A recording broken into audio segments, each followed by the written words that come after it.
ہو رہی ہے نظام پہ، بد انتظامی پہ. پاکستان بھی ڈوب چکا ہے اور پنجاب کافی حد تک اس میں بڑی تشویشناک صورتحال ہے. دوسری طرف پولیٹیکلی بھی ہم بہت زیادہ ان ایتھیکل جو ہے وہ ڈائمنشنز جو ہے ان کو اڈاپٹ کرتے جا رہے ہیں. ہمارے وزراء کے سٹیٹمنٹس بھی آپ دیکھ لیں، کارکردگی ہوتی نہیں ہے. اے سی ڈی سی صرف غریب کی ریڑھی الٹانے، سائرن بجانے کے لیے رہ گئے. تو یہ 77 سالوں سے یہ جو ایکسرسائز ہو رہی ہے اس کا نتیجہ آج آپ نے دیکھ لیا. ہمارے ساتھ موجود ہیں سینئر سیاستدان محمد علی دورانی صاحب. ان سے گفتگو کا آغاز کرتے ہیں. دورانی صاحب بہت شکریہ. یہ بتائیں، یہ ڈیبیٹیبل تو خیر نہیں ہے، میں اس کو نیچرل ڈیزاسٹر نہیں کہتا، کریمنل نیگلیجنس ہے.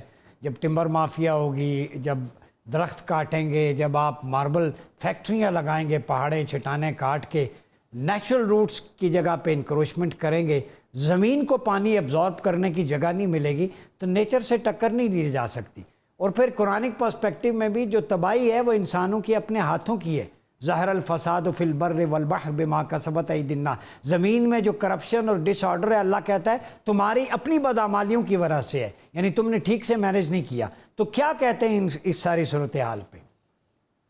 بسم اللہ الرحمن الرحیم. ڈاکٹر صاحب، جو قدرت کا نظام تو قدرت کے قانون کے مطابق چلتا ہے. وہ قانون نہ ہمارے لیے بدلے گا نہ کسی اور کے لیے.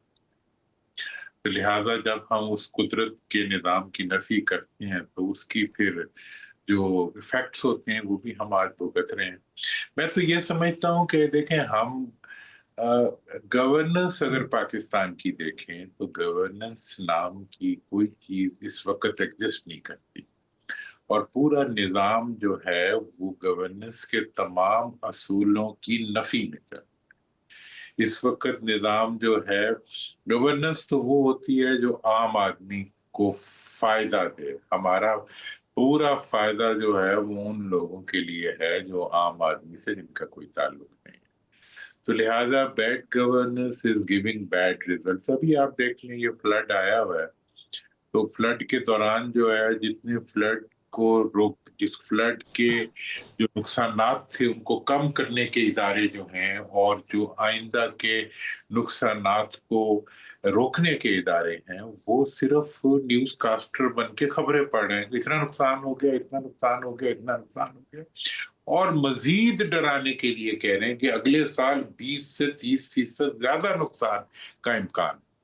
مطلب یہ کوئی نہیں بتا رہا کہ اس نقصان کو روکنے کے لیے اب تک آپ نے کیا کیا ہے، اور آئندہ جو 20% یا 30% آپ زیادہ رین فال کی بات کر رہے ہیں، اس کے لیے آپ کے پاس کیا پلان ہے؟ وہ کون سی کنزرویشن ہے، وہ کون سی واٹر ریسورس کی مطلب کمولیشن ہے، وہ کون سے اقدامات ہیں جو آپ نے اٹھائے ہیں یا جو آپ اٹھا رہے ہیں، جس کے نتیجے میں آئندہ ان نقصانات کو کم کیا جا سکے اور اپنے وسائل کو پریزرو کیا جا سکے، انسانوں کو محفوظ بنایا جا سکے. اچھا وہ تو کچھ ہے نہیں ہمارے دورانی صاحب، یہ میڈیا تو بتاتا رہتا ہے، لیکن جو بتانا ہے ان سے اگر پوچھیں تو یہ پھر قوم کی ماؤں کی طرف آ جاتی ہیں ان کی منسٹرز. دوسری بات یہ بتائیں کہ کچھ پرندے جو قید میں ہیں، قید تنہائی میں، اگر ان پنچھیوں کو آزاد فضا میں اڑا دیا جائے تو بہتری آ سکتی ہے؟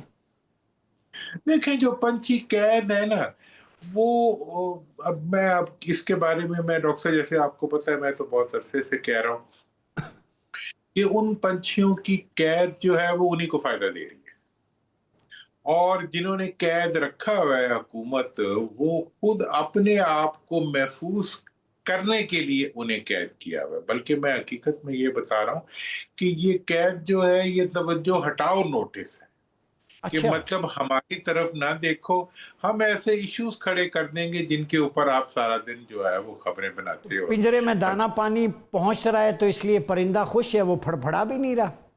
نہ پھڑپھڑا، دیکھیں جی، دانہ پانی بھی پہنچ رہا ہے اور پہنچنا بھی چاہیے، کوئی بری بات نہیں ہے.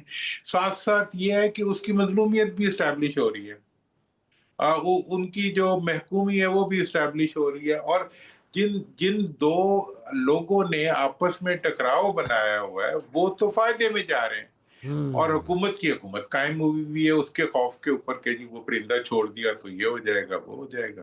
ہوگا اب کیا؟ اس کا حل کیا ہے؟ عوام تو پس رہے ہیں، سیلاب میں گھر بار لائف سٹاک سب تباہ ہو گیا، لوگوں کا دیکھیں، کیا ہوگا؟ عوام کے ڈاکٹر صاحب میں تو دیکھیں آپ کہاں سے میں شروع کروں، میں 2009 سے شروع کروں جب انہوں نے NFC ایوارڈ کیا تھا، اکیلا ممبر تھا میں ہاں مجھے یاد ہے. جس نے اس وقت ایڑیاں رگڑ کے، بائک آؤٹ کر کے، دستخط نہ کر کے، پوری کی پوری جو ایلیٹ کیپچر ہے اس کے مقابلے میں کھڑے ہو کے کہا تھا کہ یہ تم ملک کے ساتھ زیادتی کر رہے ہو اور عوام کے ساتھ دھوکہ کر رہے ہو اور عوام کے وسائل پہ ڈاکہ ڈال رہے ہو اور ملک کے وسائل پہ ڈاکہ ڈال رہے ہو. اس وقت میں نے کہا، 2012 کے بعد میں کبھی پارلیمنٹ میں نہیں گیا، باوجود کہ یہ لوگ جو عوام کو کچھ دینے کے لیے تیار نہیں. دورانی صاحب، آپ جیسا میچور سیاستدان، وہ ہسٹری میرے سامنے ہے، وہ دونوں پارٹیز کو کیوں نہیں مشورہ دیتا ریکونسیلیشن کی طرف جائیں؟ پیس تو عوام رہیں کم از کم، یا پھر اس نظام سے جان چھڑائیں جو غلاظت کا ڈھیر بن چکا ہے. ریپلیسمنٹ 77 سال ہو گئے، جمہوریت کو موقع دیا ہے، لیکن کوئی نیا ماڈل آپ سمجھتے ہیں کہ اس سے بہتری آ سکتی ہے؟ ڈاکٹر صاحب بہتری تو صرف جمہوریت سے آ سکتی ہے، مروثیت سے تو نہیں آ سکتی. جی جی.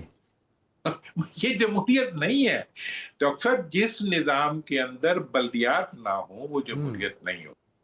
جس نظام کے اندر قومی وسائل جو ہیں وہ لوکل گورنمنٹ تک، ڈسٹرکٹ تک نہ پہنچ سکتے ہیں. اس وقت آپ دیکھ لیں کہ 56% لے لیتے ہیں مرکز سے، لینے کے بعد وہ بوری بھر کے چیف منسٹر کے گھر کے آگے رکھاتے ہیں کہ جو مرضی کرو. اچھا، بوریاں ادھر جا رہی ہیں؟ ہاں، وہ بیت المال ہے، پھر چیف منسٹر کا گھر سمجھ لیں. ہاں وہ بیت المال کیا ہے، وہ اس کا ذاتی جو ہے وہ سٹولن ایسٹس کا ایک وہ ہے، اچھا. مطلب طلب، اور اس کے اندر تمام وسائل جا رہے ہیں اور کوئی پوچھنے والا نہیں ہے کہ بھئی جس فارمولے کے تحت ابھی NFC ایوارڈ کی میٹنگ ہو رہی ہے، اس کا فارمولہ آپ کے سامنے آ جائے گا. میں پوچھوں گا صوبائی حکومتوں سے کہ پچھلے 12 سال میں اور 15 سال میں انہوں نے کتنے پیسے جو انہیں ملے ہیں انہوں نے اس فارمولے کے تحت ضلعوں کو دیے ہیں. کچھ دیتے ہی نہیں ہے. عوام کو نہ پیسے دیتے ہیں، نہ اختیار میں شریک کراتے ہیں، لیکن عوام نہ سے ٹیکس لے لیتے ہیں، ایسا ہی ہے؟ ٹیکس بھی لیتے ہیں، ان کے پیسے بھی کھا جاتے ہیں، ان کے نام پہ قرضے لے کے کھا جاتے ہیں، غریب کو ان کے چلان بھی کر دیا جاتا ہے. وہ میں ایک آڈیو سن رہا تھا وہ پولیس والے کی کہ 100 چالان پورے کرو، CM صاحب کا آرڈر ہے، صاحبہ کا. ہاں. تو یہ حالت ہے ہماری. ہم تو دیکھیں، ہم تو اب پہلے یہ ہوتا تھا کہ جی ڈیولپمنٹ پروجیکٹ سے کھاتے تھے، اب تو ڈیولپمنٹ کیے بغیر ہی کھا جاتے ہیں. اچھا. اب جو اگلا سورس ہے وہ عوام کی جیبوں میں ہاتھ ڈال کے اس میں سے نکالنا. مطلب موٹر وے پہ جا رہے ہو، اگر آپ نے وہ لے لی ہے کارڈ لینا بھول گئے تو آپ 30% زیادہ دے دیں. یار کس ملک کا فارمولہ ہمیں بتا رہے ہو؟ مطلب ہزاروں روپے لوگوں سے لے رہے ہو اور ان کو جو ہے لیکن دورانی صاحب پھر انہیں کے اس کا وسائل سے مطلب بنے ہے کہ آپ جو کہہ رہے ہیں 25 کروڑ مزدور حشرات الارض ہیں، وہ کما کے اشرافیہ سٹیٹس کو پال رہے ہیں، جن کا علاج، تعلیم، بزنسز باہر میں.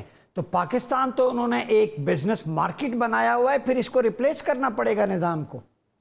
سر نظام کو بھی ریپلیس کرنا پڑے گا اور جو افراد ہیں ان کو بھی ریپلیس کرنا. دیکھیں میں کہتا ہوں آپ نظام کی ریپلیسمنٹ یہاں سے شروع کر دیں کہ آپ اعلان کر دیں بھی جس کے اثاثے باہر ہیں اور جس کا بزنس باہر ہے، ٹھیک ہے جی، وہ حکومت میں نہیں آ سکتا کم از کم. زبردست.